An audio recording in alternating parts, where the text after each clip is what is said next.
Fala galera, beleza? Eu sou o Uji, você está no Bora Mundo e eu vim trazer um vídeo bacana e bem curioso. Eu quero mostrar pra vocês aqui o seguinte, tá? O maior desafio da minha prateleira, tá certo? Ó, vocês estão escutando uns ruídos e uns barulhos porque eu tô gravando de dia, tá?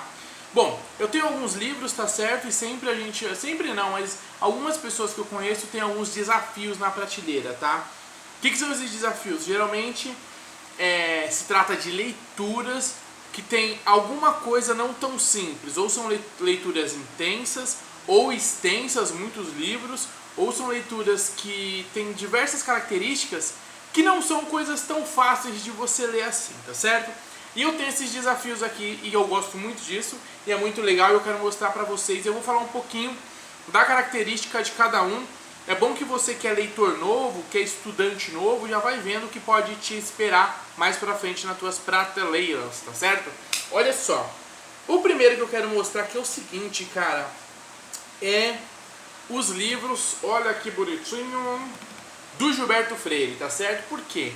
Tô ao contrário, aqui, tá? São 3 unidades, são 3 livros, tá certo? Esse daqui é o Casa Grande de Senzala. Eu tenho um que eu considero o melhor, que é, olha aqui, Ordem e Progresso. E tem o outro, que é Sobrados e Mucamas. Esse eu ainda não tenho, é o mais famoso, né?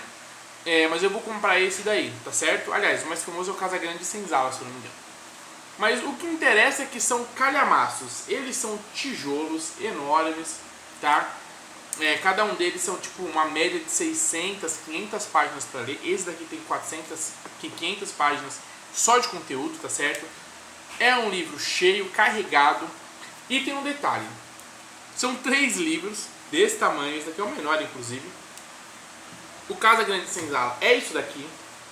Aliás, o República. Olha só. Monstro. Ele vai ter uma média de 800 páginas de conteúdo. E tem um terceiro livro, Sobrados e Mucamas. Qual é a pegada? Qual é o desafio? Por que ele é um dos desafios da minha prateleira? Fora o fato dele ser 3 livros e somar aí quase suas 2.800, 2.700 páginas de leitura, ele é um livro que não dá para você ler batido, ler por ler e ler rápido. É um livro que é muito difícil você arriscar ler 2 vezes os 3 livros. Muito difícil alguém fazer isso. Eu vou ler a primeira vez os 3 livros por cima, depois eu vou ler com mais atenção. Cara, são 2.000 e tantas páginas, são 3 livrões. Então é mais fácil você fazer uma leitura só, tá? E aí, sendo uma leitura só, você tem que fazer com mais atenção. E aí que tá o negócio, se você vai fazer com mais atenção, então a leitura tende a ser mais lenta, você vai fazendo anotações, compreendendo melhor os capítulos, tá certo? Então, ele tem toda uma dificuldade que eu vou ter que ler ele de uma forma mais lenta para entender melhor e fazer anotações. É um livro que você tem que ler já estudando. E aí você vai lendo na raça. Eu escolho sempre ler do começo ao fim e não só capítulos pontuais. Então esse livro aqui, essa coleção na verdade, né, de 3 volumes é um dos desafios. Bom, pergunta-chave, você já leu algum deles? Inteiro não, eu já comecei a ler os 3. Se você for ver, todos eles já estão marcados aqui. Esse daqui, o primeiro, eu tô no começo, tá certo?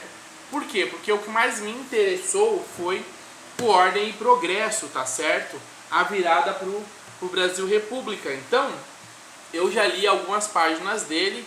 Vamos ver aqui, estou na 354, tá? É muito bom, é um livrão. Então esse é o desafio desses livros do Gilberto Freire, tá certo? Está aqui. Eu ainda tenho que comprar o número 3 dele ainda, que não é barato, é uma média de 800 mangos, né? Mas eu vou comprar, porque é o tipo de livro que tem que ler antes de morrer, entendeu? Vamos lá, segundo livro, que é um desafio, tá? Esse livro aqui, de teologia reformada, tá certo? É um livro religioso, né, de teologia, mas é importantíssimo, porque um dos assuntos que eu mais gosto é filosofia, e a filosofia abrange quase tudo, porque está dentro de uma chave de reflexão, tá certo? E de pensamento. Esse livro de teologia sistemática para entender melhor o cristianismo reformado, tá certo? Então isso aqui é muito interessante, só que é um livro que eu vou falar para você. É um livro pesado em questão de leitura. Tem muitas partes do livro, uma grande porcentagem, vamos colocar assim, 60% do livro a gente percebe que o texto não é um texto tão simples, é um texto um pouco mais carregado. Então a minha leitura em cima dele toda é também de ler e entender. Esse é um livro que tem só um volume, é uma teologia sistemática de um volume. Então dá para ler mais de uma vez esse livro, tá certo? O que eu faço? Eu leio um trecho, quando eu percebo que eu entendi bem, eu faço as minhas anotações e tal. Quando eu leio esse trecho, que geralmente é um parágrafo, eu não entendi bem, eu volto e leio de novo, tá?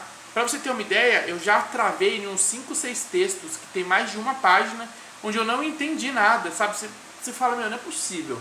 Você lê, e você vai se sentindo mal. Você fala, como assim eu não estou entendendo um texto que o cara escreveu?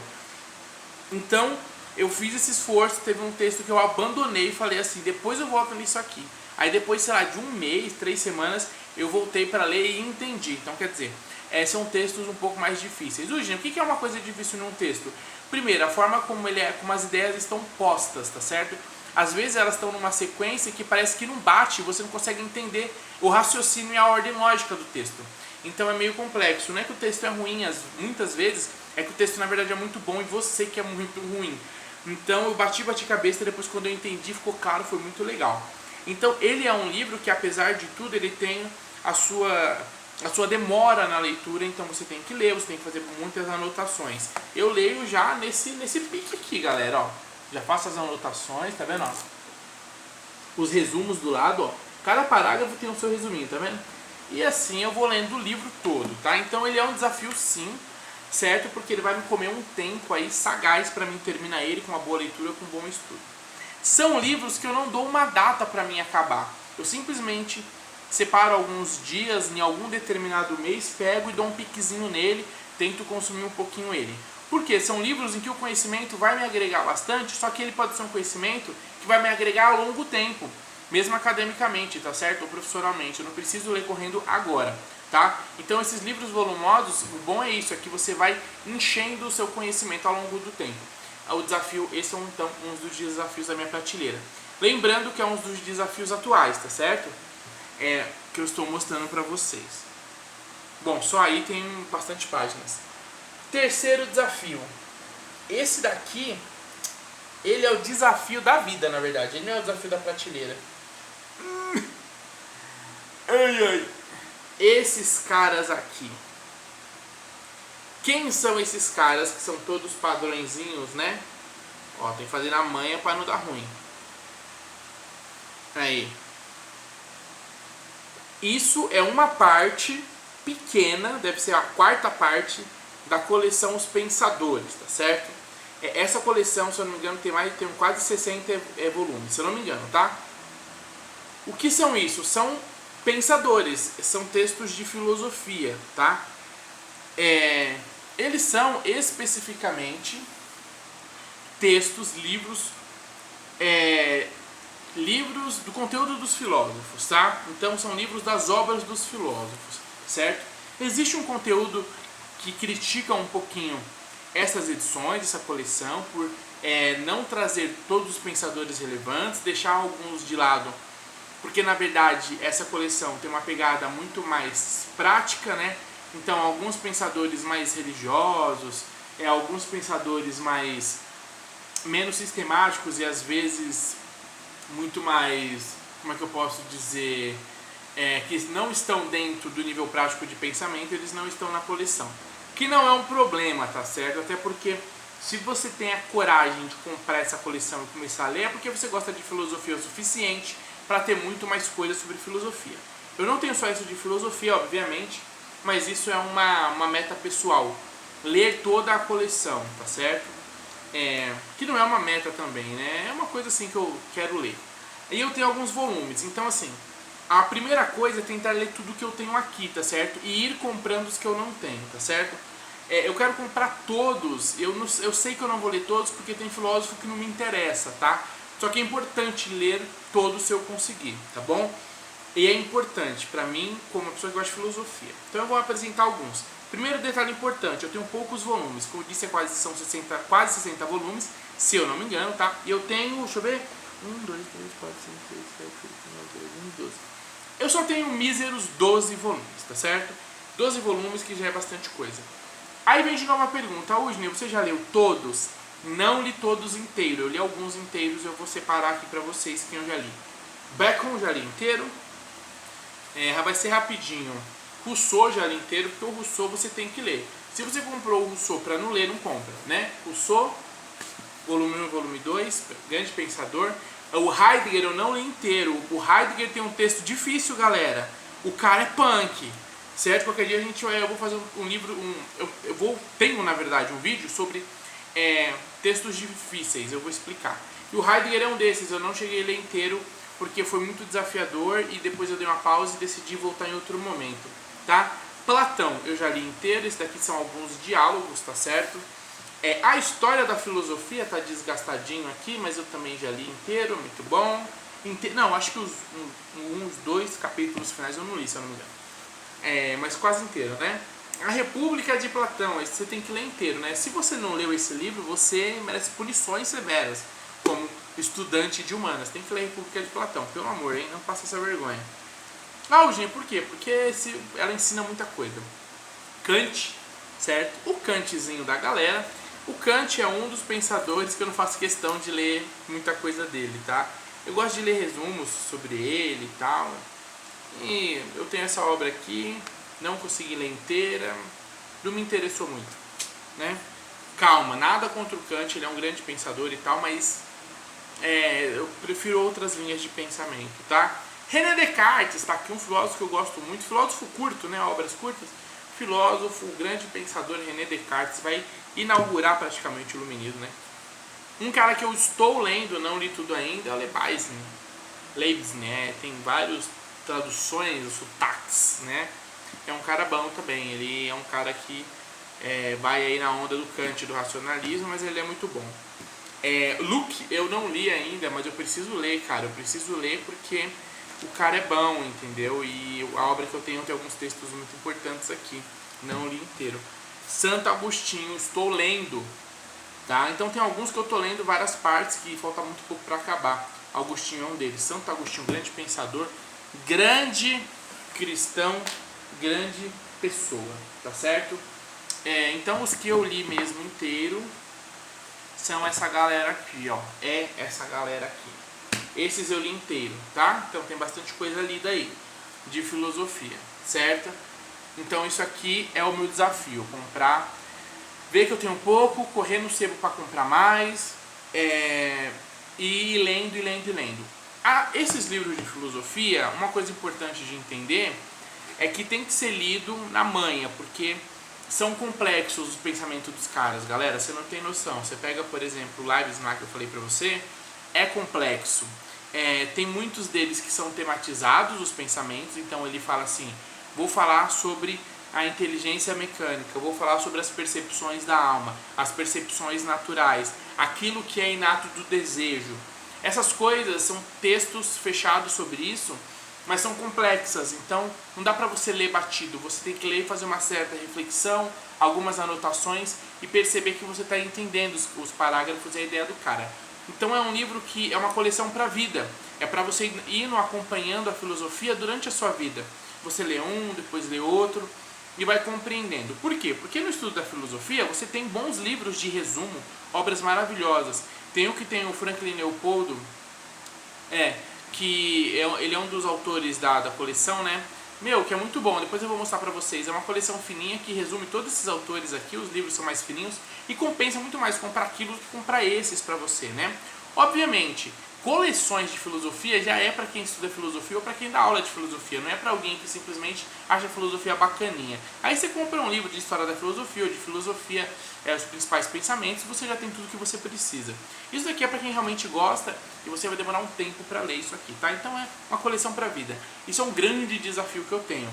Primeiro, comprar todos, que é uma porrada e vai uma grana, tá certo? O triste da grana é que você sabe que você não vai usufruir tão rápido dela, porque vai ficar paradinho na prateleira. E outra coisa interessante, outro desafio é que é muito livro, tá certo? Mas é muito gratificante ter todos esses pensadores na prateleira, tá? Vamos lá então, deixa eu colocar de lado aqui esta turma. Respondeu uma pergunta que é legal. Udney, qual é o livro desses? Tem algum que você tem preferencial, né? Se alguém se perguntar, antes que se pergunte, eu já vou falando que de todos esses é que assim, meu, é meio complexo, mas eu diria que o Rousseau, ele é um dos pensadores que, da obra aqui, da coleção de textos que eu mais gosto, só que eu acho que o que está mais bem construído é o História da Filosofia, que aí não é sobre um pensador, é sobre a história da filosofia. Mas assim, o livro que mais me encantou de ler foi o do René Descartes, Meditações, e tem algumas outras coisas aqui. É muito legal, certo? Bom, vamos lá. Guardando essa turma aqui. Imagina, galera, 50 e poucos livros, se eu não me engano, 60. São 3 prateleiras quase de livros só com isso aqui, né? E o último desafio, que isso é um desafio também que eu adotei recentemente, eu comprei, li o comecinho, adorei, que texto, que escritor maravilhoso, que sacada, que pensador, certo? Que acadêmico, que é o livro de História da Revolução Russa. São 3 volumes, tá certo? A edição aqui é do Senado Federal. Olha o Senado fazendo alguma coisa que presta, né? A edição do Senado Federal, certo? E são 3 volumes só sobre a história da Revolução Russa, né? Imagina você que leu aquelas 8 páginas do livro didático da escola do ensino médio e achou muito legal. Então isso aqui é maravilhoso, certo? Quem escreveu é nada mais nada menos que o comandante, o general, o grandíssimo comandante do Exército Vermelho Russo, o Trotsky, Leon Trotsky, que está aqui bonitamente, elegantemente na tela do seu aparelho, tá certo? As capas são sensacionais, são fotos, né, históricas aí.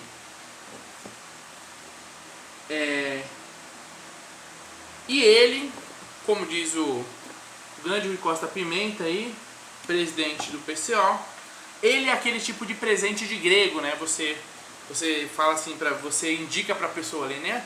Você precisa conhecer a história da Revolução Russa. Compra a coleção História da Revolução Russa, escrito pelo Lenin, tá certo? Aí você fala, legal, quando você vai ver são 3 volumes com quase 1000 páginas. E qual é o desafio? O desafio não são as 1000 páginas, eu leio 1000 páginas rápida, né? Eu leio uma média de 400 por mês, em 3 meses eu consigo ler isso aqui, um desse por mês, tá certo? No máximo 4 meses, é tranquilo. Os desafios são, primeiro, que não é um livro, são 3 livros, tá certo? 3 livretos grandes. Segundo desafio, são as 1000 páginas, só que são 1000 páginas e que não dá pra você ler batido também. Você tem que ler com uma certa atenção e você tem que anotar. Porque uma coisa importante, um grande diferencial dessa obra do Lenin, é que o Lenin esteve dentro do Partido Comunista como liderança durante muito tempo. Ele foi ali comandante, quando eu digo comandante, eu estou falando comandante em si, tá? Mas comandando o Exército Vermelho, que era o Exército Russo, né? Então, esse livro, na verdade, o Lenin também é historiador. Então, o Lenin ele fez um compilado e fez a história da Revolução Russa na posição e na postura de um historiador, tá? Só que como ele também esteve dentro, participante da situação, ele traz historicamente muito conteúdo documentado, tá?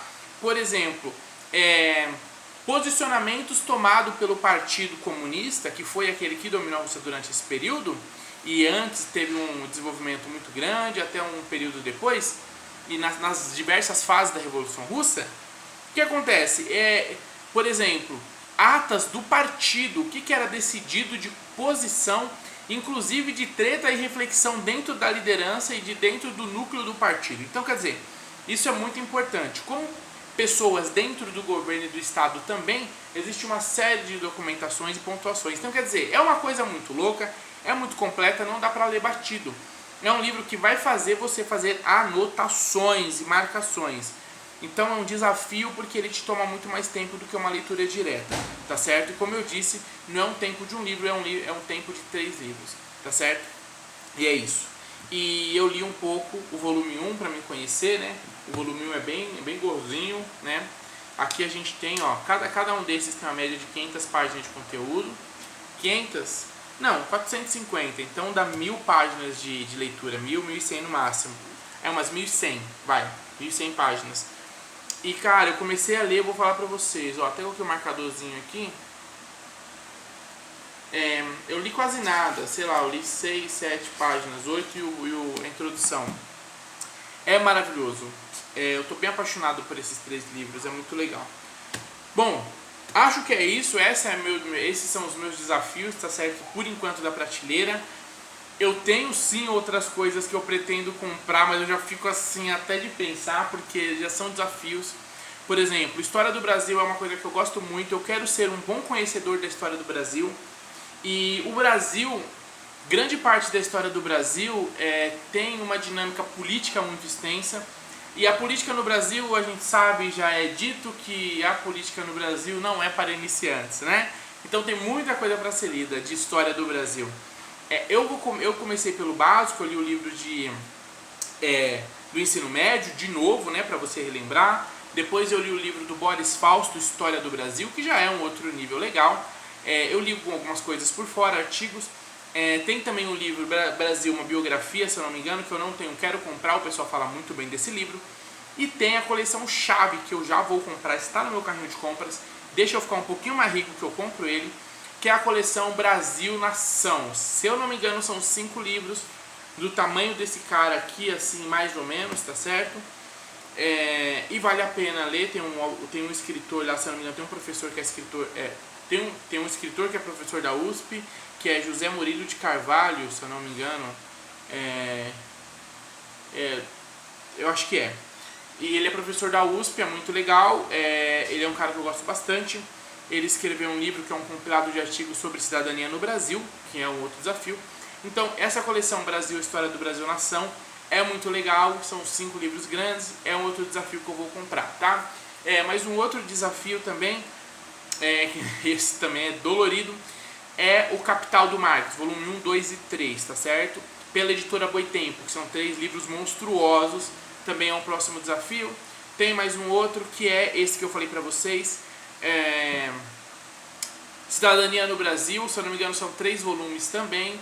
E aí é pedreira, tem que ler, tem que estudar, mas é muita coisa bacana, muita coisa boa, tá? Se você ficou assustado com o tanto de livros que eu tenho aqui, com o tanto de coisas que eu já li, você tem que fazer uma reflexão, que não era para você ficar assustado, você tinha que achar legal.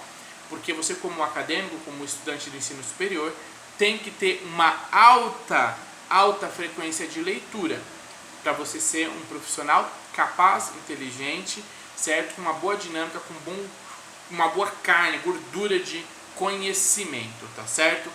É isso aí. Bom, é isso então, os meus desafios. Coloca aí nos comentários, faz um texto, troca uma ideia comigo, fala quais são os seus desafios. Você não tem desafio?